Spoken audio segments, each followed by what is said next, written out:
What is up? Welcome into the Early Edge powered by SportsLine. I'm your host, Alan Bell, and we are here for our Week 3 college football preview show. As you've seen in Weeks 1 and Week 2, we are going to take the next hour and break down all the biggest games, our hidden gems, best bets, everything that you need to make money and cash in this week of college football. You guys all know the rules here. If we hit 100 likes, we'll give away 1 year free to SportsLine. We hit 200 likes, we'll give away 2. We hit 300, we'll give away 5 total. And let me say this.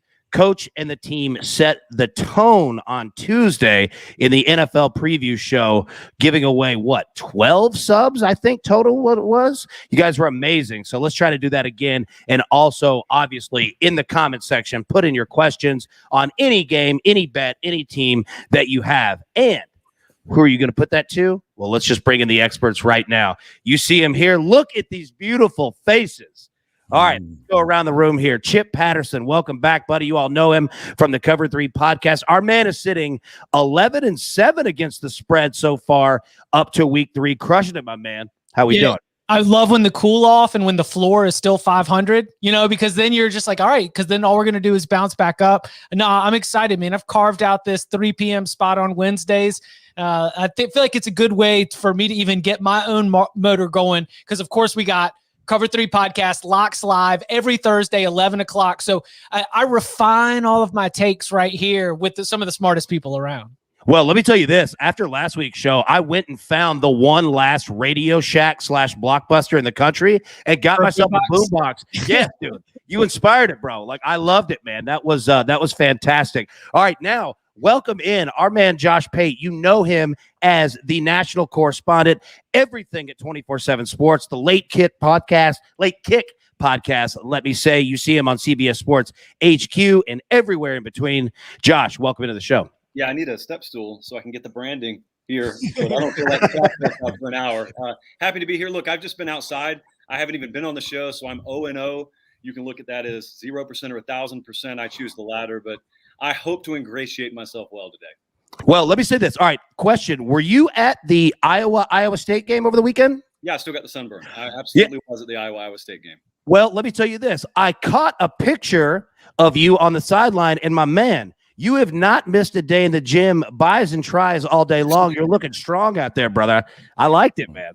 It was a disgruntled time. I mean, I very much carry my pick with me on the road, and I will not hide the emotion. And so when you're looking at -4 in the stat sheet, I'm over there thinking to myself, myself and Iowa State, we never gave ourselves a chance. And then the spider cam catches you, and it's just downhill from there. Hey, it was tough, man. It was tough. Now, beside you, our man, Micah Roberts, you know him, former bookmaker, Mr. Guru at everything here at SportsLine. Micah, it's good to see you again, buddy. Hey, thanks for allowing me to be on the team again. And I say team because I truly mean every sense of the word team. Last week, we put a game plan together, and I was following all your guys' plays as we were going, or as many as I could remember. I was like all about Air Force game under, you know, I was rooting for everything. The Iowa game, somebody had the Iowa pick. So I was following and they were entrenched in my head because there was so much good information coming out. It just stuck in there. You guys did an amazing job. Give me some good advice last week. That's the one thing that I love about this show is because, when we do the NFL shows, you have 16 games a week, right? And it's you're just breaking down the same teams. Now, don't get me wrong. It's hard in the NFL to pick winners, but in college football, it's even more difficult because you have 120 teams, right? So last week, just like you said, we're going through all kinds of different games, whether it's, a top 5 team. We're talking about Ohio State and Oregon, right? You were breaking down San Diego State. There's so many different games and teams to fire on that. Yeah, I think that there's so much value in this show. And speaking about value, not only the man who can fire out picks, he's 6-3 against the spread. Also, I believe the funniest man on Twitter, Mr. Tom Fornelli. How we doing, buddy? I am doing great. Thank you for that lovely introduction. As we were talking about on the show, I'm on a heater right now, so I'm coming into today's show with a high level of confidence. I was looking at the board, so getting ready for my own 6-pack column this week. There's a lot that I like out there today. I love it. I love it. You know what? We're going to jump right into the picks here, and let's just start talking about some games that we have. Some games that might not be necessarily marquee matchups, but where we're going to find value. I tell you what, before we do that, I want to talk about storylines. All right. Storylines in week 3 that could affect the betting lines. And Tom, I'm going to fire it right back to you. All right. You want to talk to us about quarterback injuries. What do you got? Yeah, I just think that there were a lot of quarterbacks that were hurt last week, and it's going to have an impact on the teams. Like specifically, Texas A&M, Haynes King won the starting job. Most of the buzz coming out of College Station in the offseason was that he was the guy. He was the better of the 2 quarterbacks.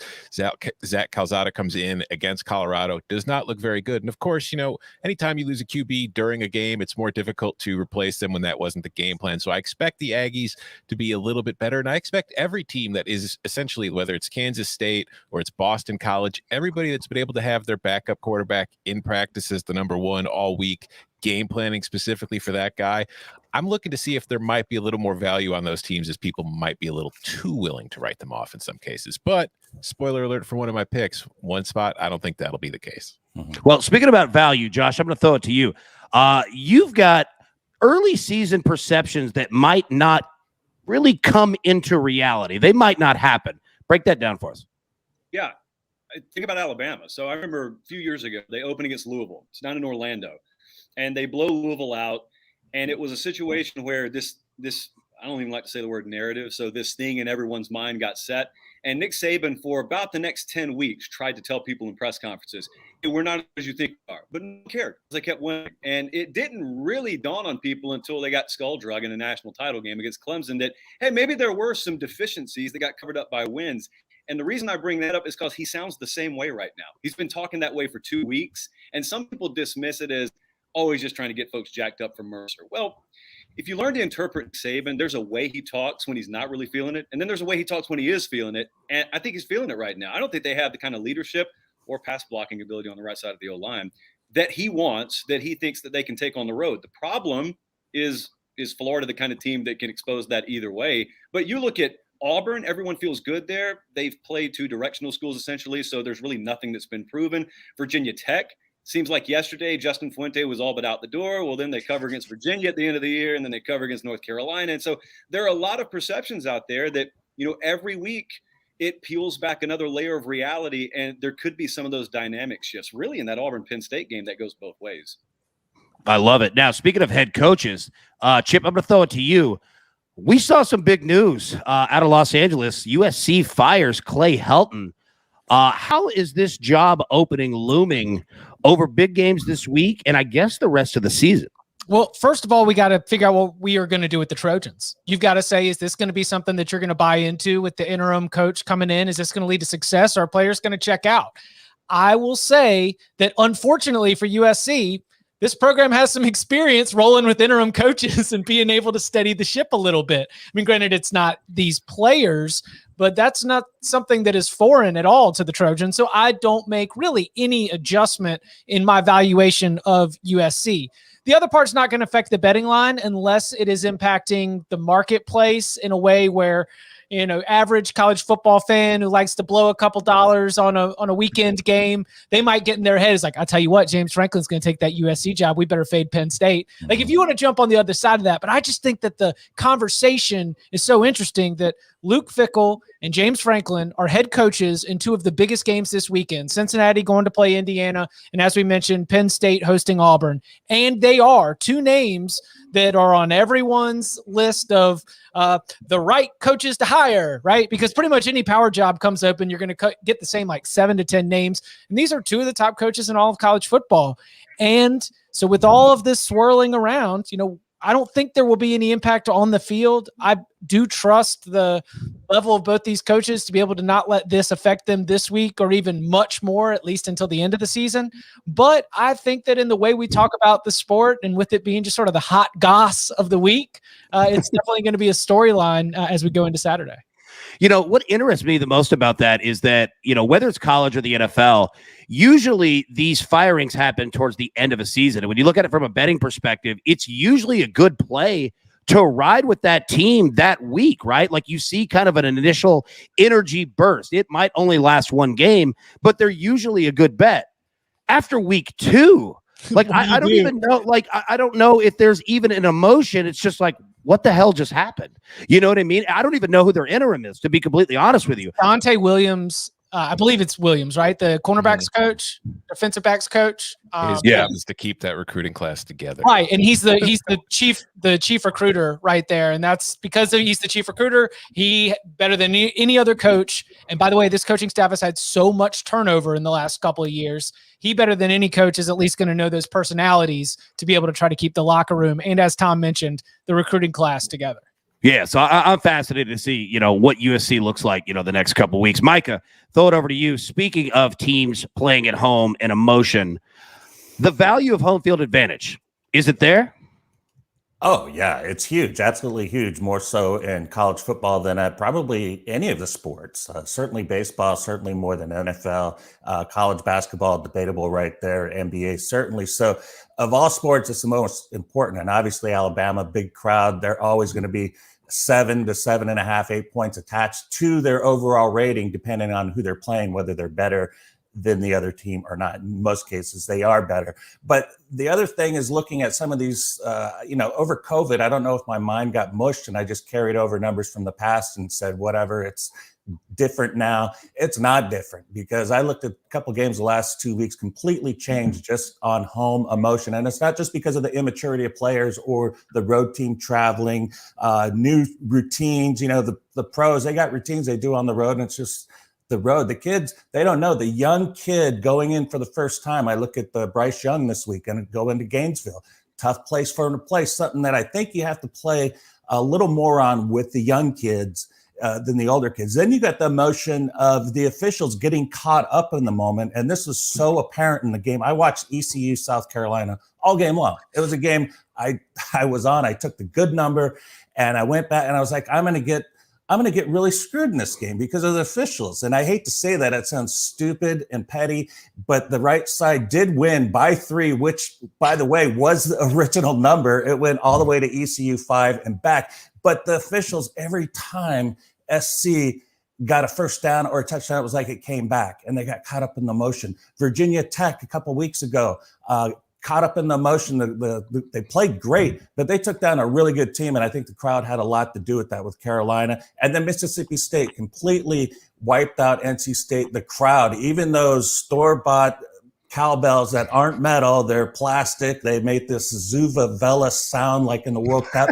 It was so annoying, but it did its job and it worked very well. And I was impressed by that. So I wanted to come back here and just say, it wasn't necessarily I liked any of those, but it was a big moment that was equally as good and important to the rating as some of the players. I love it. And I know, and I could speak for everyone after last week's show when you broke down, first off, just how the money moved so quick in this game. And then you threw in old Vegas mob stories. Like, I'm telling you, you were a massive hit on all of our SportsLine channels on Twitter. People loved it. And that game was wild, man. It really was. All right, so speaking of that, let's just jump into some picks here. All right, so what we want to do is take a look at some games that might not be the most marquee games, but there are good bets to be had. So I want to start, Tom. I'm going to throw it to you first, buddy. You've got Michigan State plus 6.5. Break down this game, what you're seeing, and why you like it. I mean, this is a really simple one to me, in all honesty. I've seen Michigan State twice this season. I have seen Miami twice this season. Throwing out any kind of preconceived notions I had coming into the year, Michigan State is just a better football team than Miami, from what I've seen. Like, this is a Miami team that it got blitzed by Alabama in the season opener, and that's fine. That happens to everybody. But then last week at home against App State, if this is a Miami team that is supposed to be a contender in the ACC Coastal, a contender in the ACC, a ranked team, App State's a team, and don't get me wrong, it's a solid Sun Belt program that's had a lot of success in that conference. But that's still a team Miami, with all its talent, should be able to just handle with ease. And they didn't. And maybe that was just more of a hangover effect from getting the crap beat out of them by Alabama. Maybe they were still sore and it just kind of affected the way that they played. But there's been nothing about this Miami team that I've seen through two weeks that leaves me with any optimism about where they're going to go this year. Like, sure, they might be 8-4 or 7-5, but I feel like that's about as good as it can get. And this is a Michigan State team who I think has looked spectacular through its first 2 games. Offensively, they're better than I've seen them look in years. Defensively, they're still very solid. While even if they're not ultra talented, they're sound, They're solid. They're not making mistakes. They're sticking to their assignments, and it's working to their benefit. So when I see Miami looking kind of sloppy and Michigan State coming in looking very solid on the road, getting nearly a touchdown, and I think Michigan State is the better team right now, give me the points with Michigan State. Hell, take the money line. Yeah, we asked last week, what the hell do you do with Miami? And they're proving it, right? So I'm with you. And I believe Michigan State opened the game up with like a 90-yard flea flicker Saturday. They've scored on the first play of the game in both games. So it's the script is good. You know that part as well. Shout out to Mel Tucker, right? Like that's probably one of those, like you take notes because, long time in college football, always respected for being a defensive mind. But, last year's wins against Michigan, Northwestern coming out the way that the Spartans have so far, like plus value head coach from a betting perspective, maybe. I don't know. Definitely something to keep track of as the sample size grows. Yeah, I'm totally with you there. All right, Chip, you know what? I'm going to leave it here with you, buddy. Purdue plus 7.5 against Notre Dame, correct? Yeah. You're feeling the Boilermakers here, man. Well, okay. So the Boilermakers have put together 2 good results in games where Purdue probably should have won. So in that sense, like a lot of teams this week, we are seeing them likely face the most amount of adversity that they're going to have to in this early part of the season. Auburn's another example here. I think that Notre Dame is a little bit uncertain because its core identity of what it wanted to do in the opener against Florida State was a carryover of what it did last year. We're going to beat you at the point of attack, use this offensive line, Kyron Williams, Chris Tyree. Like, we will force you into submission with our offensive line, running backs, tight ends, very middle of the field. And it's nice that they do have perimeter weapons in ways that they didn't have before. Good. That's very, very good. But the fact that they are relying on Jack Cohn and those perimeter weapons has led to what I think is a little bit of an identity crisis that has led to 2 wins that are a little bit closer than anything we expected. So it's a little hunchy. I like the number at 7.5. Just the idea that, if David Bell is going to have one of these like 12 reception, put the team on my back though kind of games, maybe we catch it right here. I think we're seeing the Fighting Irish slip a little bit. I think they're vulnerable. And if you're Jeff Brom and if you're Purdue, you don't get Notre Dame like this. You don't get them reeling a little bit. And so if you can throw a knockout punch, that would be very impressive. I think Purdue's capable of doing it. So, again, a little bit hunchy. Line already looks a little low. So let's go ahead and jump on the Boilermakers. I like it. Yeah, go ahead. Yeah. I'm scared of that because, I think that Purdue, I get why you're attracted to the number because that hook gets pretty juicy. But I just think this is a Purdue team that maybe is catching Notre Dame at the wrong time. Like, I feel like there's definitely a chance where the Irish might have overlooked Toledo a bit last week at home. What if Notre Dame does stink? Or at least not stink. I don't think at they least do, though. Okay.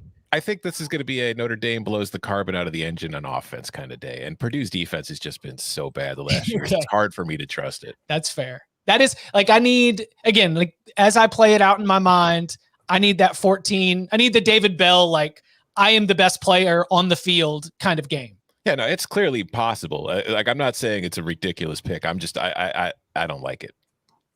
Well, it's aggressive, but I'll say this, Chip, I like that. I like that type of play to where, I'm not afraid to lose a bet. I'm going to trust my gut, trust my judgment here. And especially when you're getting the hook, like I feel you on it, Now, speaking of teams that you feel, let me say this. This might be the most favorite team on the show in its young 2-week history so far. Josh, our dudes at Kansas State +2, they are an exciting bet. Like, we watched that Stanford game. We had a ton of fun with it in Dallas. Kansas State is getting the +2 here. A lot of people think it should be flipped on the other side. You like Kansas State. Break it down. Why? Yeah, to be honest with you, I wish we could have waited longer because, I don't know which way the line's going to go. I will say this. Pre-quarterback injury here, which is obviously on the marquee. That's the big news here. Pre-quarterback injury, I had this thing all the way made to, I think, K-State -5. And so I just view it as an overcorrection. I still have K-State, I think, by 2 to 2.5. And so I just think it's a cross zero, wrong team favorite kind of deal. But I've got a long and storied and moderately successful track record of just auto playing any team when the quarterback goes down. Sometimes I don't even check to see who the backup is. I just want it because I think it so overcorrects in relation to the NFL game where it's a little bit different story. I like it. Yeah, go ahead, Tom. You got something. I'm on the other side of this one. I'm on Nevada. I look at this, it's for me, I get what you're saying, because I talked about it earlier. I says I think that there's a lot of times there's overreactions to quarterbacks being hurt, but this is the one time where I don't think there's an overreaction, because we saw last year what happened to Kansas State when it lost Skylar Thompson and it had to turn to Will Howard. It was not pretty. And I think I look at this matchup in particular, and Kansas State's playing, Nevada's the team with the better QB. Like Carson Strong, we saw Ryan Wilson, our NFL writer, our draft expert, he put Carson Strong at number 1 in his latest mock draft. He thinks he might be the top pick in the draft. And I think that's a little bit of a stretch right now, but I do think that Carson Strong is a very talented player. And I think Nevada has such a huge advantage at the QB spot in this game. And I do not trust Kansas State's offense in this spot. I mean, Nevada's defense isn't going to terrify anybody, but I do think they could at least limit what Kansas State's going to do, since they're probably going to be one-dimensional. And I just don't know if Kansas State can score enough points to cover this. I think this, they could win, but I feel like it's going to be like a 23-21 kind of game. You know what I mean? Well, that's what makes it so fascinating. Yeah, with just a 2-point spread. Josh, go ahead. Yeah. Well, what I was going to say, so a lot of times, there have been situations where you lose a quarterback during game week. Tom was talking about this in the intro. And so you're kind of like cattle prod to the neck mode. When you know it all week, not only does your offense know, hey, we got to shoulder a whole lot more of the load. Defense knows we got to force a turnover. Special teams coordinator views it as like his Super Bowl. And so when complimentary football's our only shot, and then you add into the fact, hey, we got headlines that we're playing the number 1 draft pick coming up in the upcoming draft this Saturday. It does something. I've always had a hard time quantifying it, but it does something to where I've always looked at it, and I want to say, number 1, it makes you sound like the coolest dude in the room if you bet the team with the injury, because everyone's running the other way. And number 2, there's something to this. Can't explain it, but I'm going to pretend like I understand it. There's something to this. So I'll run away from it if it's 36-5, 36-9 at halftime, but I like it right now. All right, I'll tell you what. We're going to hit pause on the picks in terms of what you guys wrote down, because I love getting questions from the chat. And look, we have one here, and anybody feel free to jump in. And I'm going to put it right here on the screen. We were talking about South Carolina earlier. Does South Carolina cover the plus 32 against Georgia? Pass. I don't want any part of that, guys. That's a tough one, and I've analyzed it, gone over and over. I've rode with the quarterbacking with the South Carolina here, got fortunate. But I'd like to say yes, but I'm kind of, definitely a pass. I wouldn't be surprised to see like a 45-10 score with Georgia on top. Yeah, I feel like this is a situation of two things I want nothing to do with. I don't want anything to do with South Carolina, and I don't want anything to do with having to rely on Georgia to score points. So I'm going to be staying far away from this game. One of the things to remember here, you remember when Jeff Collins came to Georgia Tech, and everyone, including myself, really loved like the rah-rah, let's wave the pom-pom on every street corner attitude. Almost everyone, because the opposing head coaches in the ACC wanted nothing to do with it, and they took liberty running it up whenever they could on him. Shane Beamer's had the kind of same attitude. So what I would love to be able to see into the future with is how do his brethren, like how do these other head coaches in the SEC interpret that? From what I can tell, they all like him. I don't know if Jeff Collins is universally loved, but I think Shane Beamer's loved. But at the same time, if you can run it up on someone and make sure you play whack-a-mole with recruits before they ever really get a chance to fall in love with something, I think that wins out. So, I say all that to say I don't want to touch this at all. Yeah, take care of your mentals. You don't need this on a Saturday. It's already stressful enough when you're sweating your whole card. You don't need. Hey, Rilla, thank you for the question. Much love. If you are a South Carolina or Georgia fan, enjoy whatever happens. But I think the reason why you got a plate full of passes is because you can have a better Saturday without having that game in your life. Rilla, thank you so much for the question. And anybody, please drop those questions that you have in on a game, on a team, people's thoughts, whatever. We'll get to it for sure. All right, back to the picks here. Mike, I'll throw it to you, buddy. You got Marshall minus 10. I know the SportsLine simulations like Marshall this weekend. What are you seeing?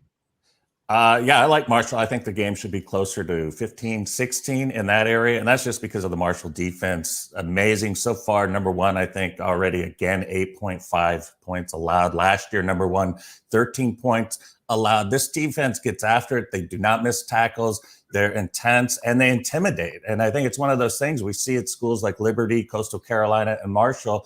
They've come on and they've been winning with a stout defense and they're getting the recruits and they're very, very good. So I think it's a spot here, and they got a quarterback, Grant Wells, that can put points on the board. I think this is going to be another one of those blowouts, 20 points or more.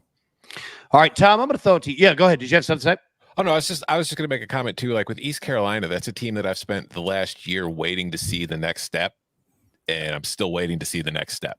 Oh, and hangover spot too, because they just got their heart ripped out. As Micah mentioned, they got all the breaks. ECU got all of the breaks. The game was at home. The crowd was feeling it. They were going to beat South Carolina. They were probably like already figuring out how to get the goalposts out of the stadium into suck dogs, or at least Pantana Bobs. Like they were going to figure it out. And that game just slipped away from ECU. And I could definitely see there being a hangover spot against a really, really good Marshall team. I totally endorse and agree with Micah's pick here. All right. I like it. All right. So, Tom, you already gave us your Nevada -1.5 here. Break 2 bets down that you have this week. You've got Minnesota +2.5. And then also, you've got Mississippi State team total over 33.5. And they're playing in Memphis. And I know, Josh, that's a game that you have a pick on as well. Tom, break those 2 down for us, what you see. For me, I'll start with the Minnesota-Colorado game. More than anything, like Colorado last week looked really good defensively against Texas A&M, but that was after Haynes King got hurt. And I'm still not entirely sold on the Buffalo's defense being anything as excellent as it looked last week. I think that there's still a little too much hanging in my head from what I saw from them last season against teams that could run the ball.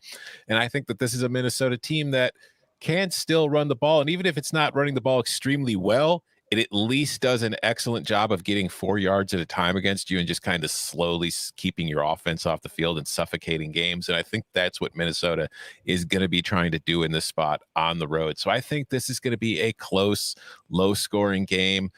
And I like Minnesota in the points there. I like them to possibly pull off the upset. I've got more faith in the Gophers right now than I do the Buffs. And the other one is also another simple pick. I'm taking the team total over for Mississippi State against Memphis. It's at 33.5 right now. The thing with Mike Leach offenses that have been the case throughout his entire career are when he goes up against a good defense that can cover, they don't do much. It's hard for them to find the mismatches that they're reliant on in Mike Leach's offense. When they go up against bad defenses that don't have great coverage skills, they put up tons of points because they find the 1 or 2 spots that they can exploit, and then they just exploit the hell out of it for 60 minutes. And this is a Memphis defense I think Mike Leach is going to be able to exploit the hell out of for 60 minutes. So I don't know what the final score is going to be. I don't know where it's going to be in relation to the total for the entire game because this Mississippi State defense has looked pretty solid. We mentioned last week against NC State. It looked pretty good in that game. So I don't want to rely on Memphis to get the game total over, but I will take the Mississippi State team total because I think they're scoring 35 at a minimum. Well, Josh, I'll throw it right to you. You've got Memphis +3.5 here. What do you see? Yeah, so go back because I did not get to watch it live. So on my trek back home last week, I went back and watched that Mississippi State-NC State game because, the final didn't make sense to me. And I had a buddy text me. He said, Leary looks okay. Like he's throwing the ball fairly well. And I said, really? Because they got a 10 spot on the board. So what happened? Well, what happened was -3 in the turnover battle. And so you get a 14-point Mississippi State win. It doesn't always mean that translates to a non-cover the following week, but it certainly does anecdotally help my argument. But the other thing is, like Memphis, I think the final was 55-50 last week. They played Arkansas State. When there is a lower scoring grinded out game, I believe in that sort of body blow hangover theory. When it's shootout city, I don't mind at all riding that same team the next week. And so I think the final for Mississippi State last week was a little bit misleading. They're just as one-dimensional as they've always been. Now, that one dimension, like Tom just said, is probably going to be very effective Saturday. So if you wanted to talk me into an over, I'd be happy to take it. But I make this I've got Memphis winning this thing by 2. So it's across 0 again. So I'll take Memphis +3.5. I'll probably individually put a little on the money line, but not here on this broadcast. I have too much respect. All right, Chip, I'm going to throw it to you. Let's go rapid fire here because you're like me. You like to have a lot of games on the board. So you've got 4 plays here. All right. Hit each one of them. You've got Ball State, Wyoming under 53. You've got Toledo -14. You got Georgia Southern +24. And you've got Utah State +8.5. So rapid fire, give us these 4. What you got? All right, Utah State, we're catching Air Force maybe in a little bit of a hangover spot. I like Blake Anderson as Utah State's coach. He's gotten us a couple covers already. That's an Aggies team that had a long way to go. I feel like he's raised the floor of that team before the numbers have totally adjusted. Utah State is not a good team, I just think that right now they're a little bit undervalued, and I like the plus value coach right there. It is not all fade ranked Arkansas, but it is also the fact that Georgia Southern has not had its best quarterback, Shai Wertz's backup, for the first 2 games. He was not academically eligible. So now we finally get Justin Tomlin, the guy who is supposed to be the starter, the guy who went through fall camp being the starter. He is going to get his first action. So I think the combination of maybe Texas hangover, maybe fade ranked Arkansas, but also a reason to think that Georgia Southern's going to be playing better than what it's had so far. Okay. Toledo -14. So I guess that would be us fading who in the hangover spot. Sorry, I got a lot of games in my mind. Toledo, Colorado State. Colorado State. Hey, y'all see what happened when Colorado State thought that they were going to be able to just get out to a lead against the mighty, mighty Vanderbilt Commodores? No. Good on Clark Lee, Barton Simmons, and the Doors bringing that home. Colorado State, bottom falls out. I just don't have this team rated very well. It's why I picked Vandy last week, and it's why I'm going to be fading Colorado State continually until the numbers catch up with it. So that's in addition to Toledo just being a pretty good team. Okay, and then that leaves Ball State and Wyoming, because it's very important to note that the weather forecast in Laramie, Wyoming, includes 15 to 25 mile an hour winds. And when it is windy in Laramie, we sometimes have to let the people know that it's gonna be windy in Laramie. And that's what we do on the Cover 3 podcast, just to let you know that these Wyoming home unders are very, very profitable. And note the kickoff time, because this will be a daytime game, because as we know, Tom, the sun powers the wind. The sun powers the wind. And the sun powers the wind. It's science. You've got a daytime windy day in Laramie. You take the under. Also, I don't hate Ball State after going to Penn State and not being able to really be competitive against the Nittany Lions. Now they're going out to Laramie. Great time for that team maybe to mail it in. So give me the under in that one. Laradice, right? Yeah, look. What I love about you guys' show is it's basically if you took Bill Nye the Science Guy and Brent Musburger and just put it right together. It's fantastic. All right. We are the #1 science podcast out there. Plus with a boombox and a soundboard, which makes it even better. All right, Micah, San Diego State, you're out on the West Coast. Break this one down for us. I am loving this team. You're taking them plus 9.5. Yeah, and I don't know exactly what the surge was. I had to come on and do the show here, but when I wrote it, it was 7, and it is, up 2.5 to 9.5 at a couple sports books in Vegas. So I have to find out that. Hopefully it's not Greg Bell or one of the beefy offensive linemen that have been together 3 years in a row with San Diego State. These guys are going to open up holes with Utah, and I was very unimpressed with their performance against BYU. Did not look like they were in it, and I don't know that they're going to be able to rally themselves together to get up for this game and take another pounding from 325-pound 6'3" men, just opening gaping holes for San Diego State. I'd like it better if Rocky Long was there, but Brady Hoke seems to be doing an okay job. Big win last week at Arizona, a dominating win. I mean, they were up 35-0 before I could even think about it, or it appeared that way anyway. This is a team I think it's going to surprise. I think Utah's still overrated by about 3.5-4 points. And I think that's the edge. So I don't have to double check on it. Be sure to check on why this game moved earlier today, but I will take it 9.5 anyway. Well, we look forward to hearing why, because we know that you're going to have a good story behind it. All right. Before we get to the top 6 matchups of the weekend, the marquee matchups, want to thank everyone that's tuning in. Welcome in everyone new to the show. Josh, you're going to take us home here in our first segment. You've got 2 final plays. You've got Washington minus 16.5. And then you've also, which Chip began to allude to here, the Fighting Barton Simmons over on West End in Nashville, Vanderbilt plus 12 against Stanford at home. Break those 2 down. Yeah, so let me start with Vanderbilt. So I'm sitting up late last week because I have no life, and I'm scrolling through some of the model data for the upcoming week. And I'm fresh off watching East Tennessee just drag Vanderbilt. So that is fresh in my mind. And I'm scrolling, and all of a sudden there's just the pop sound. And I look, and the model is saying Vanderbilt money line, Vanderbilt money line.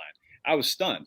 And so the first thing I did was I bet it plus 7. Vandy was catching 7. The second thing I did was I texted Bart and I said, "Hey, bud, nothing to worry about. You're going to win this week." And he got sarcastic. And I said, no, bud, this is Vicky Valancourt special. Like, it's going to happen. You're going to win this week. And I told him 24-22 is your final. And I get back to the hotel after the Iowa State game, and they are in the second half. And I swear to you, I'm more locked in on this thing than I was like my sister's wedding. And I was in that wedding. I'm watching this with Hawkeyes. And there it is. I'm pulling for Colorado State to tie it up, just so Vanderbilt can have a chance to kick a game-winning field goal, even though it could cost me a cover in an overtime situation. And so because of that, go back, because guess who texted who this week? It was Mr. Simmons asking me, hey, what are we doing at Stanford?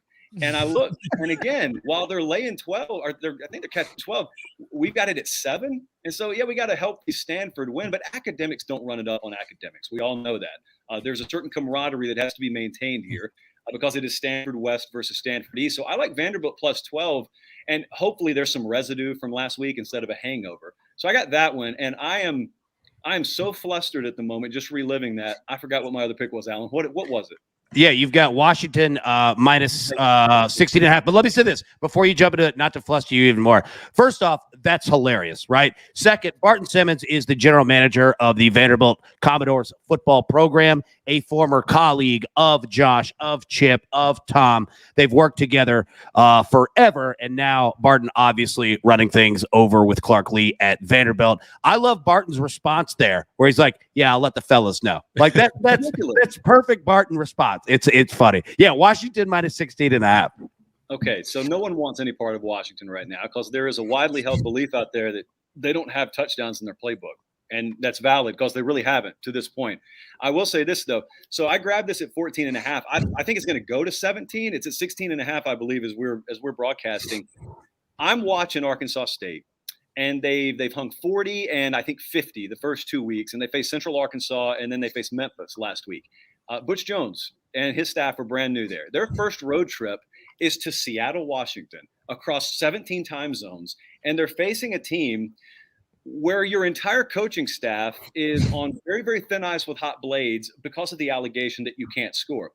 The defenses in Montana and Michigan that Washington has faced so far this year have not been anything to sneeze at. You can sneeze all you want to. You can be allergic to Arkansas State defensively because they're not stopping molasses in December. And so I think Washington, one of the few times they actually get to get some margin on anyone this year, they're going to exercise those demons this week. And I think they'll actually cover and actually, I can't believe I'm going to say this, pull away from Arkansas State. I like it. Look at the aggression. Look at Tom's face right there. He was fired up for that one. It's almost like the Michigan theory. And it's so funny because they just played, and it's like the old Michigan is like when they do get the opportunity, especially at home against an inferior opponent, they're going to run it up. They're going to look awesome. And it's going to be because they struggle in all these other games against elite defenses. It's like you versus a wrestling buddy. Like if you had a wrestling buddy when you were young versus a legitimate human being, those fights look much different. And it's more wrestling buddy mode this Saturday. Yeah, I had the Ultimate Warrior one. Yeah, for sure. Yeah, Tom. I was 6'2", 240 pounds. My buddy was 5'8", 165 pounds, and he just whipped my ass every time because he was a wrestler. Yeah, dude, wrestlers, look, anybody that's out there, when you see anybody that has the cauliflower ears, that's like a snake that has paintings on it. That is a warning sign. Stay the hell away. Do not mess with that person whatsoever. All right, fellas, the best part of the show right here. All right, I'm excited. The top 6 games of the weekend. We're going to break them down and get a play from each one of you. Doesn't necessarily have to be an official pick, which some of you have, some of them. But you know what? We just want to find our leans, find the best ways to attack these games. You guys ready? Mm-hmm. Yep, ready. Let's get it. All right, so first game here. Cincinnati at Indiana. Cincinnati is a 4-point favorite, a total of 50. Tom, start us off, buddy. I don't love anything in this game, so I'm going to start off by saying that. But my lean is towards Indiana because I think this is an Indiana team that obviously came into the season with a lot of hype, probably too much hype for what it was likely to accomplish, but that got wiped out right away in that 34-6 loss to Iowa. But I don't think that loss was nearly as bad as the score suggested it was. They bounced back a little bit last week against Idaho in a 56-14 win, but I don't think anybody's going to look at it and say, oh, they beat Idaho, they're fixed. But I just look at this. They're a team I think the market is kind of overcorrecting on as far as where they stand. I think they're better than this number suggests. And Cincinnati is I think a wonderful team. I think it deserves to be in the top 10. I think it's the best team in the American Athletic Conference. But I don't think it's to the point where I'm ready to trust it on the road as a favorite against a Big Ten team, unless that Big Ten team is like Rutgers or Illinois or one of the bottom feeders, which is where Indiana used to be and where I think a lot of the public still perceives Indiana, but that's not what this Hoosiers team is. So I like them getting more than a field goal. Again, I don't love it, but I like it. Chip, follow up your tag team partner here. You've got Indiana +4 as well.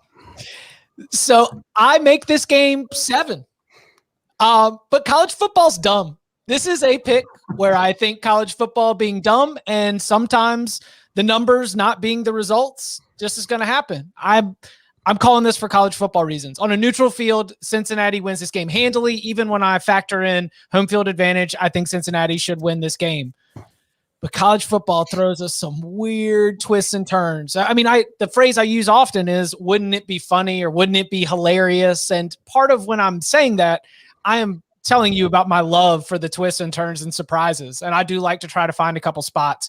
This is like Tom, it is not a confident play for me, but I could see on the field, Tom Allen talking about love each other as, everyone's storming the field and everything's going crazy all around them. And, they've just figured out a way. Could you see Desmond Ridder throwing 3 interceptions at Indiana this weekend? Because I certainly could. And the same Hoosiers team that benefited from turnovers for much of its success last season is able to get a huge upset against this Bearcats team. I believe Cincinnati is the better team. When I run my numbers, Cincinnati should be a 7-point favorite. I am picking Indiana because college football is beautifully dumb sometimes. Well, let me say this. The next time I'm at the bar on a Saturday watching games with my buddies and I buy a round of shots, I'm absolutely going to raise the glass here and say, I'm calling it for college football reasons. Like, that's a great just phrase that you had. All right, Micah, you and Josh are both on Cincinnati on the opposite side. Micah, let's start with you. What do you see here from the Bearcats? Well, like the other guys were saying, definitely Cincinnati is the better team, higher rated here in the spot. Debatable what you give Indiana for home field, especially after losing the first game. I think that was a really just a bummer for Indiana, all the players that came back. A lot of high hopes. I mean, they had visions of grandeur knocked out of the gate. Do they get excited about the Bearcats? They're in the Big Ten. Bearcats, not so much, maybe a little lack of respect. I don't know about that. But what I do know is that it's too early for Cincinnati to lose. They went 9-0 last year before losing in the bowl game. 23 of those regular players are back this year with the quarterback that throws 72% completion so far this year in a couple practice games. I think Cincinnati meets the challenge and takes care of a Big Ten team on their own floor. Josh, your thoughts? So I make this thing Cincy -6. It's not an official pick for me by any stretch, but I do lean Cincinnati. Like Tom's right now. I could so easily envision turning this thing on second quarter and Indiana's up 13-3 already. And that's what Tom Allen's grabbing his kids by the cheek. You got to cherish it. That's a Billy Madison special. But if you want to go cinematic references, for Luke Fickell, this could also be an if he dies, he dies situation, because this is one of 2 games that they circled in any preview magazine that was out there, and they've been told, if you want any shot at ever getting in this door, and people have their foot against the door, if you want to get in here, you got to beat Power 5 teams, and you got Indiana and you got Notre Dame, and you better take care of them convincingly. And now we're finally in a situation where since he's favored on the road, but by no stretch do they feel like they've arrived or, they're entitled or they deserve anything. So, I mean, I don't worry about motivation. I do worry about overall quality of team here. I agree with Micah. Like, I don't value home field in this game a whole lot. So if it's just straight up, I'd lean Cincinnati and I'd lay anything under 6 points. A lot of people say that the USC job is Luke Fickell's to turn down. And if you look at it like you're trying to court the attention on Instagram, of an attractive girl that you like, well, Fickell kind of finds himself in that spot. There'd be nothing more beautiful than hammering Indiana on the road. So I think I lean towards Cincinnati with you two. All right, next game. We're going to break down Virginia Tech, West Virginia. West Virginia is at home, a 3-point favorite, a total of 50.5. Josh, we're going to keep it with you. You like Virginia Tech in this one, +3. Yeah, so yes, and it's one of my officials of the week too. So, I mean, the model gives me Virginia Tech outright. Again, it's like I've said this 3 times. It's across 0. It's at -2. So I like Virginia Tech to win the game. I'll take any points. But if I have concern about this, it's what we talked about from the outset. I don't know how disproportionate the impact of that home field environment was to Virginia Tech's performance in week 1. I don't know that, therefore, I can quantify it. So if I have some trepidation about this pick, it's that one. Like, I like the quality of team I saw. One of my favorite plays the entirety of last year was Virginia against Virginia Tech to end the season. I was so convinced that Fuente was a dead man walking. And they beat them like 33-19 or something like that. And then they also turned the same trick and pull the upset in week 1. I'm pretty sure they didn't go to bowl game last year. But there's this thing happening there that people are having a hard time explaining. Like the same people who wrote Justin Fuente off, they're not ready to say, all right, he's good now. But if he pulls off one of these games, okay, maybe he is good. But at the same time, I'm thinking like there was a reason why he got himself to that position. Am I confident in only 2 upset performances that all that's been rectified? Does he have full buy-in from his locker room? They just lost a big-time tight end talent. I don't know exactly how that plays itself out, but I'm going to trust the numbers. It's like we had a buddy in 6th grade one time who got in trouble. Teacher asks him, like, why did you just say that? He cussed in class. And this was late 90s, and he dropped a Stone Cold said so on the teacher. This is a cause the model says so, and that's it.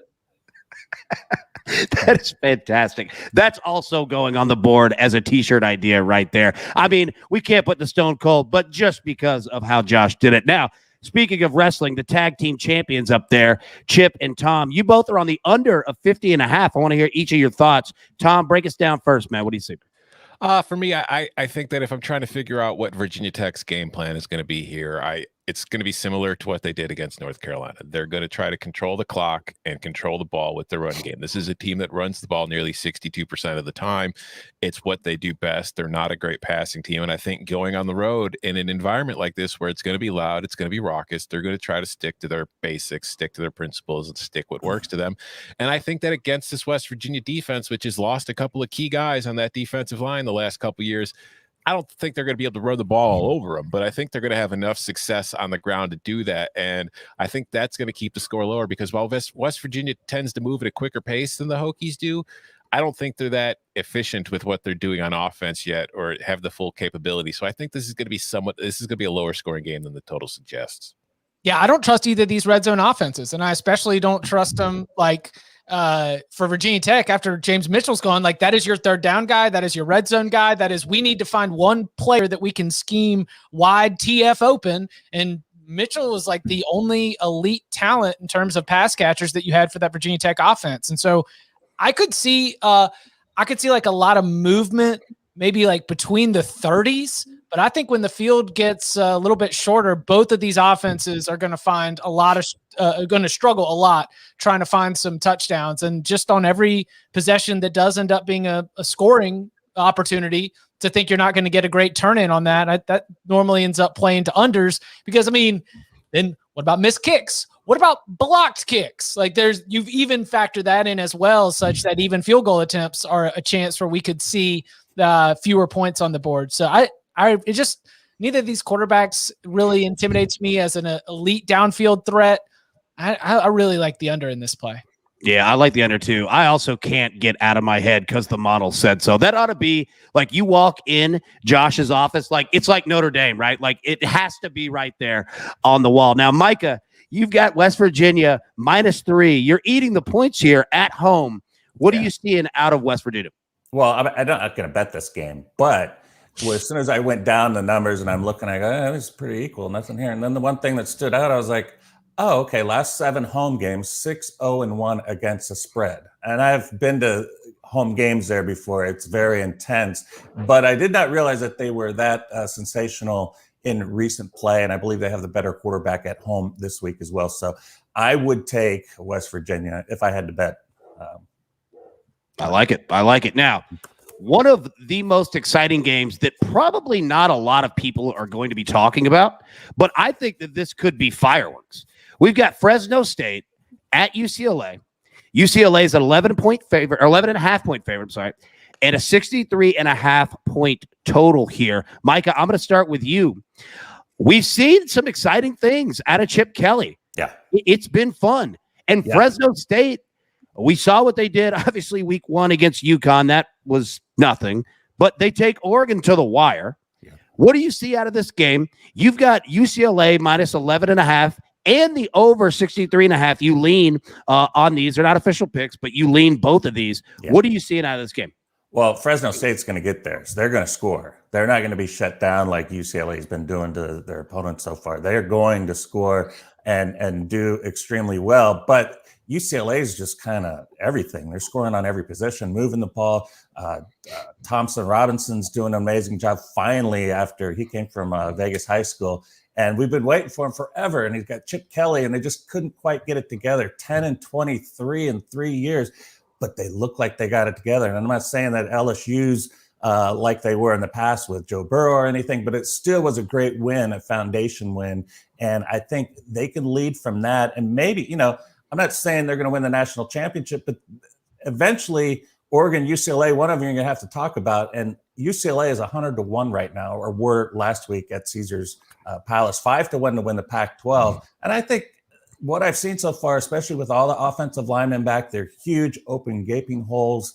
They've just got a nice flow going. And Chip Kelly, it just brings me back. I want to see him be that Oregon coach again and dominate, because he has a fun brand of football. But now the players are finally executing, and I like it. So I think it's going to be one of those games, I don't know, 40-26, something like that. Somewhere in that range. So not quite close enough to lay UCLA, but I could see a lot of points scored here. Tom, you lean UCLA with the points as well. Because the model says so. I've got UCLA being 12.5 points better than Fresno and being at home. But I also think that what helps here, if this game happens like a week after that LSU win, I'm probably on Fresno. But I think that having that week off between games, seeing, how Fresno played against Oregon, that, while UCLA was busy playing with LSU, I think that this is a game that the Bruins realize they have to take seriously, because this is a Fresno team that nearly went to Eugene and knocked off the Ducks. So that means this is a Fresno team that is capable of coming to Los Angeles and knocking off the Bruins at the Rose Bowl.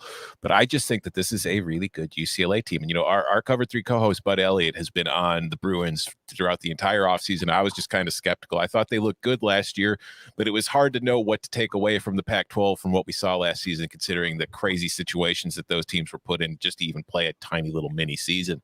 But they've been really impressive through their first few games. I'm kind of fully on board with the Bruins. Again, this isn't really something I'm loving, but my model tells me that this is a Bruins and lay the points. So that's where I'm going to lean on this one.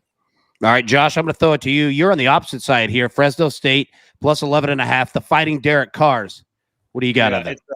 It's no feel. I mean, I've got it at 11, so I have no feel. The only thing that I keep coming back to, if I had to go one way or the other here, that made me go Fresno plus points, is, of course, understanding they hung with Oregon, and in retrospect, that looks better and better. But I wonder if there may be a little bit too much baked-in overcorrection from that UCLA Week 1 performance against an LSU team that 6 weeks down the road we may be looking at as having its own coaching vacancy. And so in retrospect, we'll look back and say, remember when we thought that was a big deal that UCLA beat LSU? In retrospect, it's a shame they didn't run it up on them more than they did. Shame on UCLA. So I have no feel on it. But if I get nailed down, I go Fresno. Just I don't think there's that wide a separation between those teams through 4 quarters. Do you think Coach O is putting out feelers for that USC job, just knowing what might be coming his way in Baton Rouge? Just like, hey guys, what if we pull off a trade here? I think Coach O is everyone's familiar with Cane's restaurants down there, right? Like that's a local thing. But okay, well, my point is there may be feelers even going that far out into the economy. I don't know if coaching is immediately where Coach O is going to transition to. Is my point. Right. Well, let me say this. You know how the honky tonk man calls himself the greatest intercontinental champion of all time? Ed Orgeron's the greatest interim coach of all time. And I don't know if they should have stuck with him or not, but yeah, he's going to hold on to that title. Chip, bring us home on this game. You like Fresno State with the points as well. I do. I think it's a good football team, and you've got to make a decision on whether they're going to be running out of gas after some really strong performances, or whether this is just a continuation of what I think is a team that's tested, knows itself, and is playing some pretty good football. So they played a couple of FCS squads in UConn, which is basically an FCS squad, and then also their FCS game, and then they hung with Oregon. Like, the whole body of work says this is a good football team. And when it comes back to a tipping point, while it was initially proven wrong based on this year's results, we are still talking about Chip Kelly in non-conference play. Mm-hmm. Chip Kelly in conference play, again, this year's results say that things are swinging the other way. But hey, Chip Kelly non-conference play. Give me Fresno plus. It's a good number too. I need that on a Hallmark card, like the ones that like play like the sounds when you open it up. All right, 3 more games left. They're going to break down. Arizona State at BYU. Arizona State on the road, 3.5-point favorite. There's a hook there. Total 51. Josh, I'm going to throw it right to you. You like BYU with the points at home? Yeah, I actually. This is so stupid. So I have BYU winning by 2. It's the 4th time that we have taken about a field goal underdog, and I have them winning by 2. But I swear that's what I'm looking at. I got BYU at a 65.7% cover prop, which means it's going to be an official bet for me at some point this week. So 2 things in play here. Number one, obviously there was a massive market correction when you have a guy the caliber of Zach Wilson head off to the NFL. I think that if you talk about culture programs out there, and one of those undefinable, non-quantifiable, but worth something things, I think BYU has that. And I'm from the South, by the way, so I always say Brigham Young, because when I see BYU, I can't round off the Y, and it just comes out BYU, Harris County, Georgia. Shout out. So that's one thing. Second thing is I don't like at all the internal dynamic at Arizona State, and everyone's forgotten about it because they haven't lost a game yet. I still think it sucks. Like, I still think there's rot inside the program. And what's going to happen is, as long as the wheel's not wobbly, no one cares. But if there's a wobbly wheel on this thing, any kind of bad internal dynamic, like any kind of fracture, it multiplies infinitely. And so you could quickly go from seeing AZ State favored by 3.5 here to seeing BYU Brigham Young, just run away with it. I don't think that's going to happen, but it's apt to happen at some point with Arizona State. So I like Brigham Young to cover and win. Tom, you're on the under 51 here. Yeah, this is a rock fight. Like these are 2 teams that would rather just fight each other than score points. And if you just look at it from a pace perspective, they're also, so far this year and then last year, these are 2 of the slower moving teams on offense. They're not really in a rush to get the playoff. They want to, get everything in, see what's happening, and just possess the ball, play some complementary football. And I think that is going to lead to a lower scoring game. Like, I get why the total's at 51. It's just every way I look at this game and every way I try to figure out what each side is going to do to get this win, I see them both trying to slow it down a little bit. And I think that this is probably going to be like a 24-21 kind of game. Like, I think the spread is dead on. I think the total's a little too high. All right, Chip and Micah, the Midnight Express over here. Both of them are on Arizona State minus 3.5. Micah, go first here. What do you like there? Well, I like what Arizona State's done the last 2 weeks against Cupcakes. I got their running game going. The quarterback's solid, but it's more about Herm Edwards in these early season games. He's been talking about this game, since they've been spring practices, and this is the game set. They played the Cupcakes to get to this game, to build off it and move on. We saw him do it at Michigan State the year before.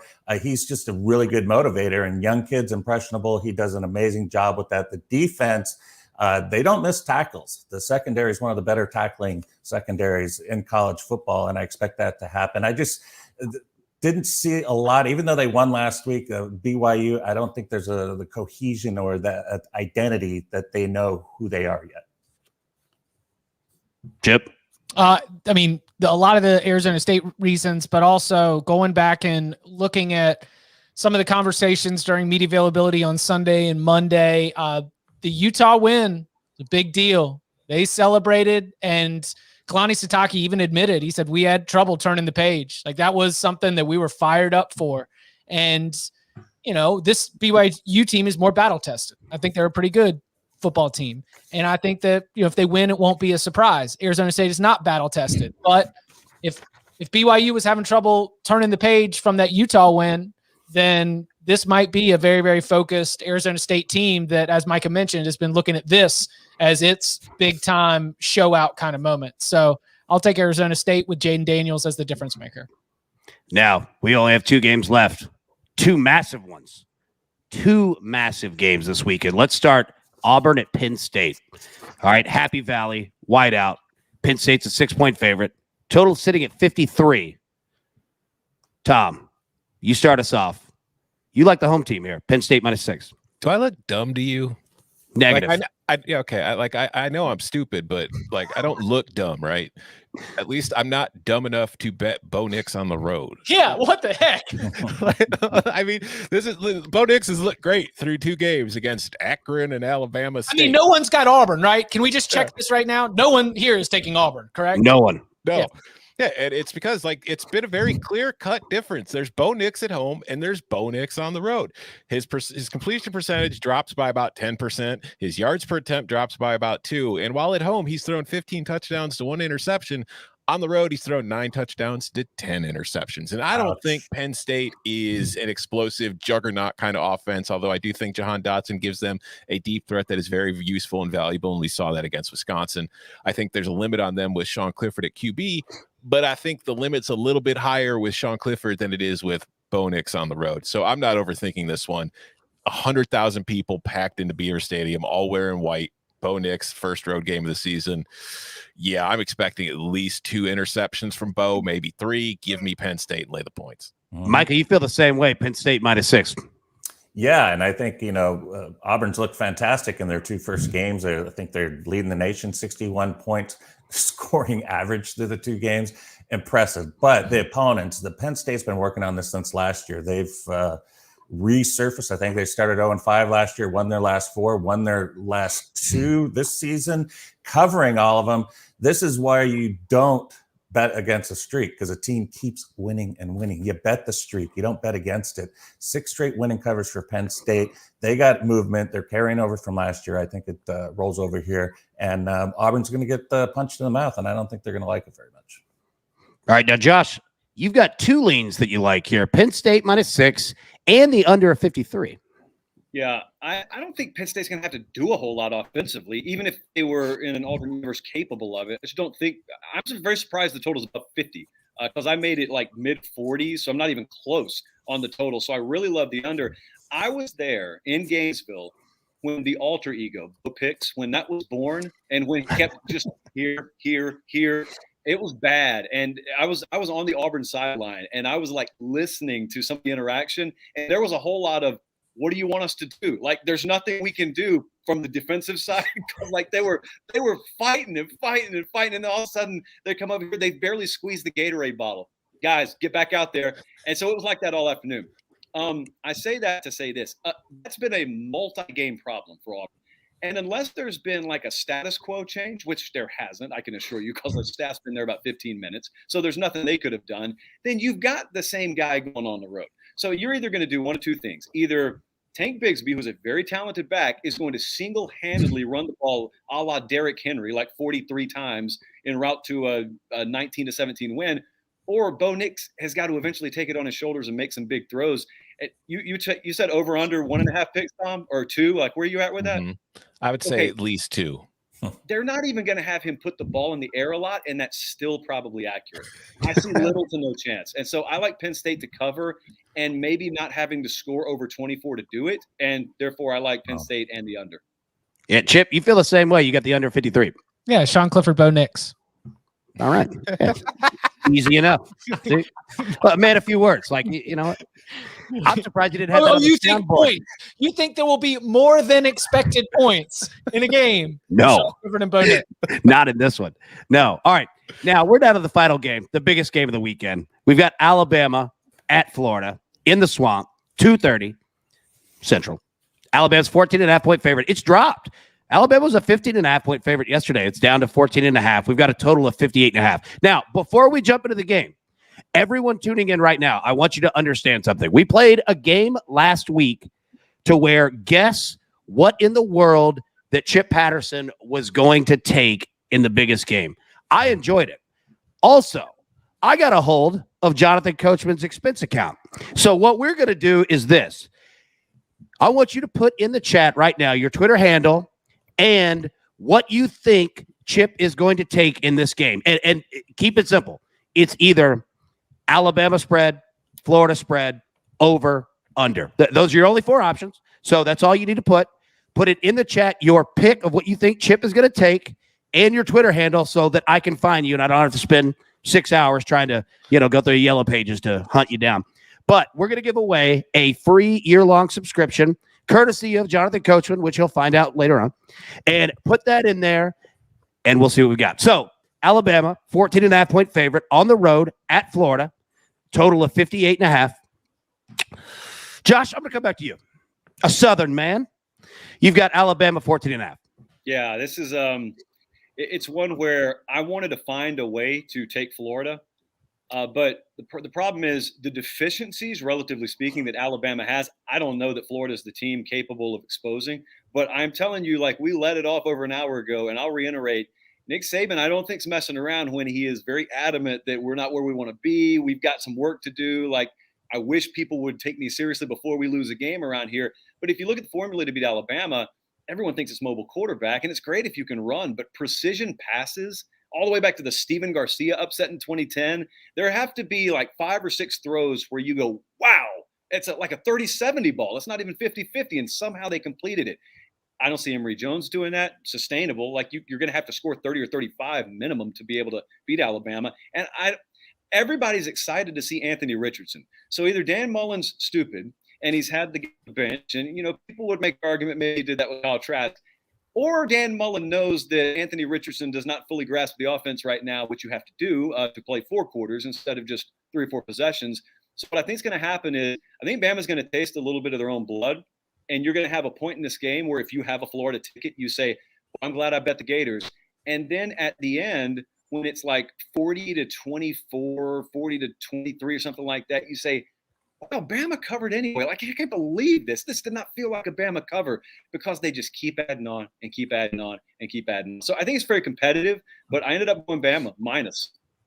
Tom, you had the exact same thing. Alabama minus 14.5. Yeah, I'm tired. Like, I spent a couple years betting against Alabama in these spots and losing, and I just got tired of losing. So I'm pretty much like in a Bama, just, yeah, whatever, blind fire. I think Josh nailed a lot of it. Like, I won't be shocked at all if Bryce Young in his first real true road start like this in this environment struggles early. It's just, I won't be shocked if that happens and Alabama still covers with ease because of that QB situation at Florida right now where you can't beat Alabama without scoring 40 points because this is the new Alabama. They put up a ton of points on you. And I don't think Emory Jones and Anthony Richardson are capable of that. And I get like the Anthony Richardson love because he's had some huge explosive plays, but he clearly does not know the entire playbook or else he would be starting. And you can't go and face Alabama with Anthony Richardson and a limited playbook thinking you're going to win the game. So I'm laying the points with Alabama here. All right, now, Micah, you've got 2 leans here. You're going to go the opposite side, Florida plus 14.5 and the over of 58.5. Yeah, I think it's going to be a shootout, and I think it's a carryover from last season. We haven't seen Florida cover yet this season, so that takes it back to last year, 1-6-1 against the spread their last 8 games. The one cover, believe it or not, was against Alabama on a neutral, the SEC championship game, neutral field, and they only lost by 6. A very high-scoring game, had Alabama scared a little bit, and I think those players like the taste of that. The Alabama players, I like the don't make me bleed my own blood.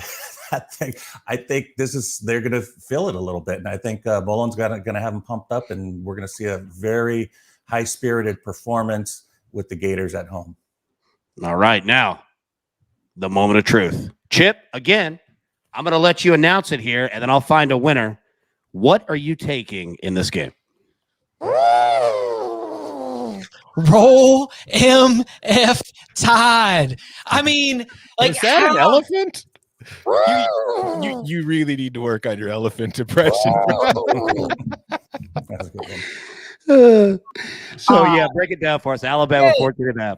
No, there's just there are so many ways that Alabama can win this game without even playing its best game, and I kind of think that Josh nailed it. Where you've got like Texas A&M's another good example of this kind of opponent. You get excited. Like Texas A&M might have the lead midway through the second quarter, and you just look up at the end of the game and it's 45-24. Like that's these like better SEC teams that have not yet reached Alabama's level. Like that is a really good game for Alabama to really flex its muscles, and they more often than not seem to. So I will lay the points with the Tide. Well, let me say this. You've already made the people in Alabama happy. I don't know if it's the pick or, just the elephant, sound that you made, which was fantastic, by the way. But also, I did forget this. We found out this week that Nick Saban likes D's nuts jokes. So how could Alabama lose? You know what an elephant's favorite food is, don't you? I mean, does everyone know that? It's D's nuts. That's exactly what the favorite food is. My favorite part on Twitter was after that came out, which that alone is hilarious. But two, like every media member in Alabama or that covers college football nationally, like you guys do, was like, yeah, that's the last time you're going to hear from this kid. Like that's over. Like he's not available anymore the rest of the year. I laughed about that. But Chip, like I said, you made everybody happy in Alabama with that pick, but you took control, or you took care of another state by winning that. And I'll show you what I mean. Our man West Virginia Weasel here, he said that you would take the Alabama spread. You've made everyone in West Virginia happy somehow just by his Twitter handle alone. So congratulations to you, Weasel. I'll reach out to you on Twitter after the show and get you all set up. So, all right, we've got all of our picks. We've got all of our plays. Let me put these on the screen here real quick so everybody can see. Chip, Auburn, Penn State under 53, Purdue plus 7.5, Ball State, Wyoming under 53, Toledo minus 14, Georgia Southern plus 24, Utah State plus 8.5, Micah Roberts, Marshall minus 10, San Diego State plus 9.5. Our man Josh Pate, Virginia Tech plus 3, Kansas State plus 2, Memphis plus 3.5, Washington minus 16.5, the Fighting Barton Simmons, Vanderbilt Commodores plus 12, and our man Tom Fornelli, Michigan State plus 6.5, Minnesota plus 2.5, Nevada minus 1.5, and the Mississippi State team total over 33.5. So, guys, before we go, first off, Josh, you crushed it, man. We would love to have you back. You are fantastic. This was awesome. Seriously, we'd love to have you back every week, but we know you're a busy man. So anytime you'd like to come back, you are welcome to do that. And I want to give you guys, because I am so thankful that you guys took your time to do this, I want you guys to plug your shows, everything that you have going on. Josh, you got the honors, man. Go first. Yeah, man. 24/7 Sports YouTube channel, Late Kick Live, Sunday, Tuesday, Thursday night, 8 Eastern, 7 Central. We got it in podcast form. I show you a lot of stuff I'm not supposed to, quite frankly, when I'm at games, a lot of behind-the-scenes stuff. If you follow the social channels, at Late Kick Josh. So we try and do as much as we can, and I'd be happy to come on anytime you guys want me to. Man, that's fantastic. Micah, what do you got going on? What are you working on? Everything. Doing a little baseball. Streaks. September's been very good for me so far, so I'm excited about that. And NFL was actually a good start for me as well, and college as well. So I'm feeling like too lucky. Like I can't stop now. I got to keep going. You know, it's time to make some money and help some people make some money. So keep watching, following on sportsline.com. Well, I definitely follow you on the app. And what I love is that you are legitimately on every sport and just crushing it. So that's fantastic. Chip, you and Tom, you guys have a lot together, a lot of things going on, but I want you guys to individually speak of what you have going on coming up this week and this weekend. Well, daycare pickups in a little bit, so I'll be quickly. Cover 3 podcast. We are live on Thursday at 11 a.m. Saturday night post game. Follow us on Twitter so that you can find out exactly when we're going to go. It's normally about 30 minutes after the conclusion of the last big primetime game. Live, youtube.com/cover3. And then, subscribe wherever you get your podcasts. Thomas quick as well, because Chip's on his way to pick me up from daycare. You can listen to us on the Cover 3 podcast and also my Twitter handle there at Tom Fornelli. You can follow me on Twitter, and there is a link to my daily newsletter from cbssports.com in which I share my favorite picks of the day with you every day, Monday through Friday. Everyone, make sure to sign up for that. And seriously, thank you everyone for tuning in. We really do appreciate it. You saw the picks, you saw what to jump on, you saw why. Our experts are fantastic. And you guys are fantastic, too. You guys make the show what it is, and we could not be more thankful to have you here. So, for all of our guys here, for Jonathan Coachman's expense account, which he's going to find out later tonight, this has been the Early Edge. And as Coach says, let's take it all straight to the pay window. Have a wonderful evening. Take care. Do you want best bets in your feed every single day? All you have to do is hit that subscribe button to stay up to date with all things Early Edge.